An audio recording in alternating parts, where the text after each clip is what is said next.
Hello' friends, welcome back to my YouTube channel. মই অনুৰাগ শৰ্মা। আপোনালোক সকলোকে পুনৰবাৰ স্বাগতম জনাইছোঁ মোৰ ইউটিউব চেনেলটোলৈ।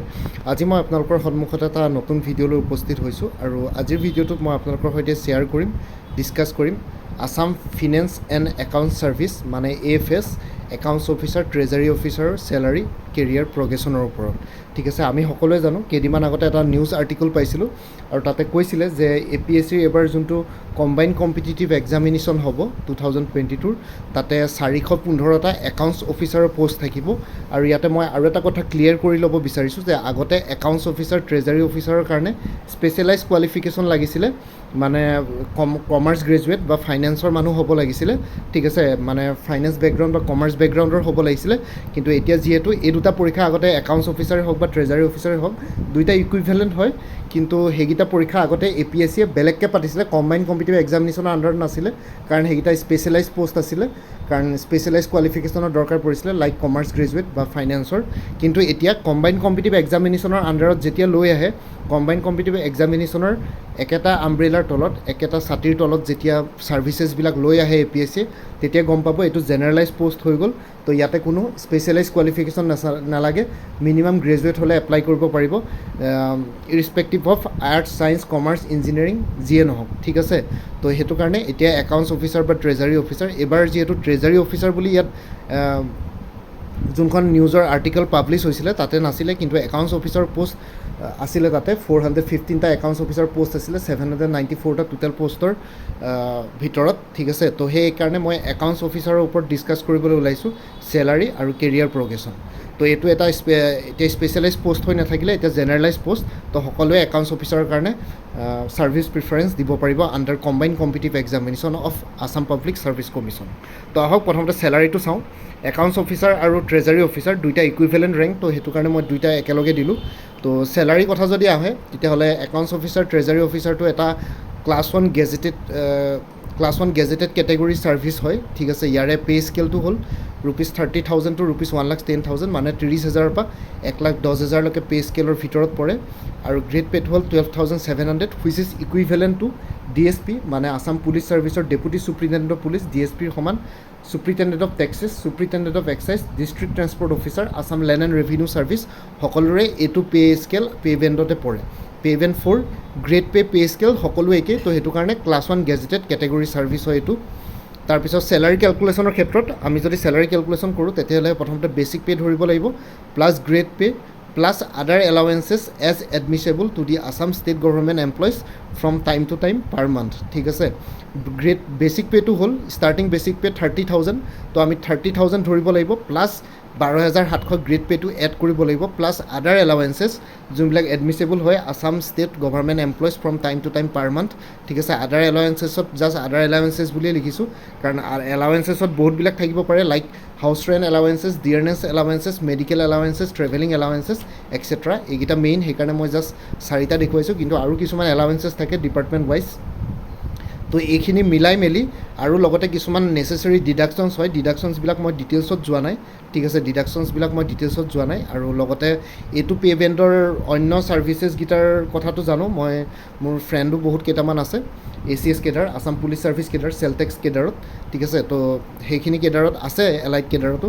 তো তেওঁলোকৰ পৰা মই গম পাইছোঁ। তো ইন হেণ্ড চেলাৰী এতিয়া ৰেড কালাৰ যোনটো লিখা আছে, তো সকলোবোৰ grade pay', basic pay' plus grade pay' plus other এলাৱেঞ্চেছ আৰু লগতে নেচেচেৰী ডিডাকশ্যনছবিলাক কনচিডাৰেশ্যনত ৰাখি পেলাই এপ্ৰক্সিমেটলি ইন হেণ্ড চেলাৰী পাই 32,000 এপ্ৰক্স হয়, 52,000 এপ্ৰক্স হয় পাৰ মান্থ চেলাৰী। ঠিক আছে, তো এজন ট্ৰেজাৰী অফিচাৰ বা একাউণ্টছ অফিচাৰৰ per month salary, starting salary, এইটো ষ্টাৰ্টিং চেলাৰীৰ কথা কৈ আছোঁ, আপোনালোকে জইন কৰি পেলাই এইটো চেলাৰী পাব আফটাৰ দি ট্ৰেইনিং পিৰিয়ড। ঠিক আছে, তো 52,000 approx is the in hand salary per month after taken into considerations the necessary deductions. তো 52,000 এপ্ৰক্স কৈছোঁ, তো ইয়াতে অকণমান কম বেছি ইফাল সিফাল হ'ব পাৰে, কিন্তু 52,000 ওচৰে পাজৰে হ'ব আৰু গোটেই মানে ফিগাৰটো। তাৰপিছত এটা নোটত দি দিছোঁ, সেইটোৱে এলাৱেঞ্চেছৰ কথাটো ক'লোৱে। Allowances includes house rent allowance, dearness allowance, medical allowance, travelling allowances extra. আৰু লগতে আৰু এটা কথা কৈছোঁ, accounts officer, treasury officer is a class one gazetted post which is equivalent to Deputy Superintendent of Police, Labor Officer, District Transport Officer, Superintendent of Taxes, Superintendent of Excise, etc.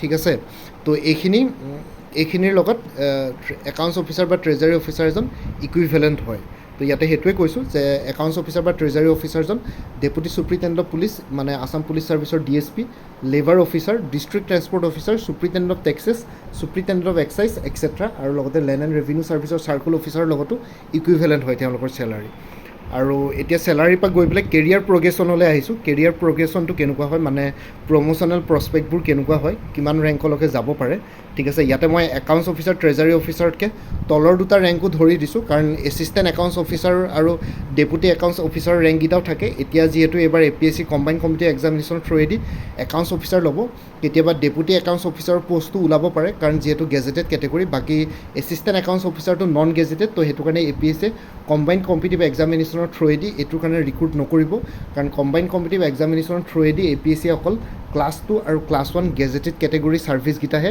Recruit কৰে এইটো মনত ৰাখিব point two be noted যে APSC combine competitive এক্সামিনেশ্যনৰ আণ্ডাৰত যোনকেইটা service থাকে services পৰে তো সেইকেইটা সদায় ক্লাছ 2 আৰু ক্লাছ 1 কেটেগৰীৰ গেজেটেড পষ্টহে হয়গৈ ইয়াতে প্ৰথমতে এছিষ্টেণ্ট একাউণ্টছ অফিচাৰ যদি কোনোবাই যদি জইন কৰে সেইটো হ'ল ক্লাছ 3 নন গেজেটেড পষ্ট হয় এইটো গেজেটেড নহয় এইটো equivalent to Assam police sub inspector ঠিক আছে এছিষ্টেণ্ট একাউণ্টছ অফিচাৰৰ পষ্টটো তো তেওঁ মিনিমাম 2 বছৰ 0 to 2 years চাকৰি কৰাৰ পিছত ডেপুটি একাউণ্টছ অফিচাৰ হিচাপে প্ৰমোশ্যন পাবৰ কাৰণে কোৱালিফাইড হৈ যায় এলিজেবল হৈ যায় মানে আৰু ডেপুটি একাউণ্টছ অফিচাৰ হোৱাৰ লগে লগে ক্লাছ 2 গেজেটেড কেটেগৰীত পৰে which is equivalent to sale tax inspector excise inspector police inspector ঠিক আছে লেবাৰ অফিচাৰ তো সেইখিনিৰ লগত একেবাৰে ইকুইভেলেণ্ট হয় লেবাৰ ইন্সপেক্টৰৰ লগত তো সেইটোৱে ডেপুটি একাউণ্টছ অফিচাৰ পষ্টটো এইকেইটা ছাৰ্ভিচৰ লগত ইকুইভেলেণ্ট হয় এইটো ক্লাছ 2 গেজেটেড কেটেগৰীত পৰে ইয়াতো আপোনালোকে মিনিমাম 2 years ছাৰ্ভিচ কৰাৰ পিছত মানে এছিষ্টেণ্ট একাউণ্টছ অফিচাৰ সোমাই পেলাই 2 বছৰ চাকৰি কৰাৰ পিছত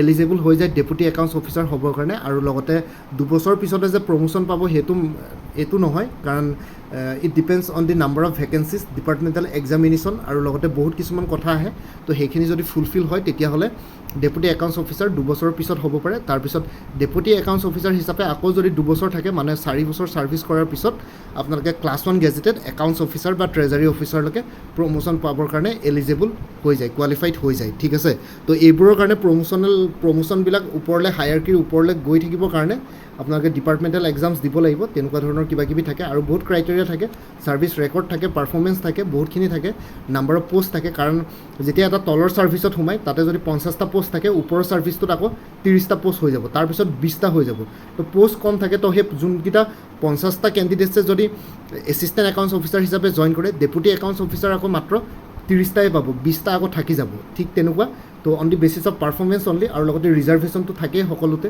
ঠিক আছে তো ৰিজাৰ্ভ কেটেগৰীখিনিয়ে আগতীয়াকৈ পায় মানে প্ৰিফাৰেঞ্চ তো সেইবিলাক বহুত কিছুমান ডিপাৰ্টমেণ্টেল ক্ৰাইটেৰিয়া থাকে সেইবিলাক হোম ডিপাৰ্টমেণ্টে চাই এই গোটেইখিনি বস্তু তো সেইটোৰ ওপৰত ডিপেণ্ড কৰে প্ৰমোশ্যনখিনি তো এনেকুৱা নহয় যে সকলোৱে প্ৰমোশ্যন পাবই লাগিব এট এ টাইম সকলোৱে প্ৰমোশ্যন নাপায় এইটো এটা ফেক্ট হয় তো মই যোনটো সঁচা মই সেইটোৱে শ্বেয়াৰ কৰোঁ বাকী এতিয়া একাউণ্টছ অফিচাৰ ট্ৰেজাৰী অফিচাৰলৈ আহিছোঁ এইটো ক্লাছ 1 গেজেটেড এতিয়া যিহেতু APSC কম্বাইন কমিটি এক্সামিনেশ্যন থ্ৰুৱেদি একাউণ্টছ অফিচাৰ ট্ৰেজাৰী অফিচাৰ ল'ব তো মই সেইটো কাৰণে এতিয়াৰ পৰা ৰেড কালাৰেদি দেখুৱাই দিছোঁ আপোনালোকে স্ক্ৰীণত দেখিছে চাগে ৰঙা কালাৰেদি দেখুওৱা আছে একাউণ্টছ অফিচাৰ ট্ৰেজাৰী অফিচাৰ আপোনালোকে একাউণ্টছ অফিচাৰ ট্ৰেজাৰী অফিচাৰ হৈ পেলাই মিনিমাম 10 বছৰ ছাৰ্ভিচ কৰাৰ পিছত ডিপাৰ্টমেণ্টেল এক্সাম আৰু লগতে কিছুমান ক্ৰাইটেৰিয়া যোনখিনি ক্ৰাইটেৰিয়া থাকে সেইখিনি ফুলফিল কৰাৰ পিছত এছিষ্টেণ্ট ডাইৰেক্টৰ অফ একাউণ্টছ বা ট্ৰেজাৰী হ'বৰ কাৰণে আপোনালোকে কোৱালিফাইড হৈ যায় সেইটো এটা ক্লাছ 1 গেজেটেড হয় এতিয়াৰ পৰা ক্লাছ 1 গেজেটেডে হ'ব গোটেইকেইটা পোষ্ট তাতে ছিনিয়ৰ গ্ৰেড 1 ছিনিয়ৰ গ্ৰেড 2 তেনেকৈ থাকে ঠিক আছে তো একাউণ্টছ অফিচাৰ ট্ৰেজাৰী অফিচাৰ হৈ 10 বছৰ চাকৰি কৰাৰ পিছত আপোনালোকে এছিষ্টেণ্ট ডাইৰেক্টৰ অফ একাউণ্টছ বা ট্ৰেজাৰী হ'ব পাৰে তাৰপিছত আকৌ এছিষ্টেণ্ট ডাইৰেক্টৰ অফ একাউণ্টছ হৈ পেলাই আকৌ মিনিমাম 10 বছৰ চাকৰি কৰাৰ পিছত জইণ্ট ডাইৰেক্টৰ অফ একাউণ্টছ বা ট্ৰেজাৰী হ'ব পাৰে ঠিক আছে মানে জইণ্ট ডাইৰেক্টৰ অফ একাউণ্টছ বা ট্ৰেজাৰী হ'বৰ কাৰণে আপোনালোকে মিনিমাম লাইফত 20 বছৰ চাকৰি কৰিব লাগিব 20 years চাকৰি কমপ্লিট কৰাৰ পিছতে জইণ্ট ডাইৰেক্টৰ অফ একাউণ্টছ বা ট্ৰেজাৰী হ'বৰ কাৰণে আপোনালোকে কোৱালিফাইড হৈ যাব ঠিক আছে তাৰপিছত আহি যায় ডাইৰেক্টৰ অফ একাউণ্টছ বা ট্ৰেজাৰী সাধাৰণতে জেনেৰেলি আসাম চিভিল সাৰ্ভিচ কেডাৰৰ পৰা কেতিয়াবা ভৰাই দিয়ে, কিন্তু কেতিয়াবা একাউণ্টছ অফিচাৰ বা ট্ৰেজাৰী অফিচাৰ ফালৰ পৰা কোনোবা যদি তেনেকুৱা এলিজিবল আৰু কোৱালিফাইড মানুহ থাকে, তো তেনেকৈ যদি হায়াৰকিত যদি তেওঁৰ যদি বয়স কম হৈছে বা ছাৰ্ভিচ লাইফ যদি এই মিনিমাম 25 ইয়াৰ্ছৰ ক্ৰাইটেৰিয়াটো ফুলফিল কৰিছে, তেতিয়াহ'লে ডাইৰেক্টৰ অফ একাউণ্টছ বা ট্ৰেজাৰী হ'বগৈ পাৰিব। আৰু সেই ডাইৰেক্টৰ অফ একাউণ্টছ বা ট্ৰেজাৰী হ'বৰ কাৰণে মিনিমাম 25 বছৰ চাকৰি কৰিব লাগিব। 25 বছৰতকৈ ওপৰত হোৱাৰ পিছতে ডাইৰেক্টৰ অফ একাউণ্টছ বা ট্ৰেজাৰী হয়গৈ। আৰু এইটো এটা আটাইতকৈ হায়েষ্ট পষ্ট হয় আসাম একাউণ্টছ এণ্ড ফাইনেন্স ছাৰ্ভিচৰ আণ্ডাৰত, ঠিক আছে। তো ইয়াতকৈ আৰু হায়াৰকিৰ ওপৰত আৰু পষ্ট নাই। ডাইৰেক্টৰ অফ একাউণ্টছ বা treasury is the highest rank under the Assam accounts and finance service, ঠিক আছে। তো এইখিনিয়ে আছিলে কেৰিয়াৰ প্ৰগ্ৰেশ্যনৰ ওপৰত। তো আই হোপ ভিডিঅ'টো চাই পেলাই আপোনালোকে অলপ হ'লেও বেছিক নলেজখিনি পাই গ'ল যে ষ্টাৰ্টিং চেলাৰী কিমান হ'ব পাৰে একাউণ্টছ অফিচাৰৰ বা ট্ৰেজাৰী অফিচাৰৰ, আৰু লগতে প্ৰমোশ্যনেল প্ৰস্পেক্টটো কেনেকুৱা। তো মই গোটেই ডিটেইলছত দেখাই দিলোঁ, আপোনালোকে আৰু এবাৰ চাই লওক, ঠিক আছে। এইটো কেৰিয়াৰ প্ৰগ্ৰেশ্যনৰ আছিলে। তো ইমানখিনি আছিলে ফ্ৰেণ্ডছ। আই হোপ আপোনালোকে ভিডিঅ'টো চাই পেলাই ভাল পালে। মোৰ ভিডিঅ'ছবোৰ চাই যদি ভাল পায়, মোৰ চেনেলটো ছাবস্ক্ৰাইব কৰি ল'ব, আৰু লগতে আপোনালোকৰ যিমানখিনি ফেমিলি ফ্ৰেণ্ডছ ৰিলেটিভছ আৰু চিনাকি এক্সপিৰিয়েঞ্চ আছে তেওঁলোকৰ লগত মোৰ চেনেলটো শ্বেয়াৰ কৰিব, আৰু লগতে কমেণ্ট ছেকশ্যনত জনাব।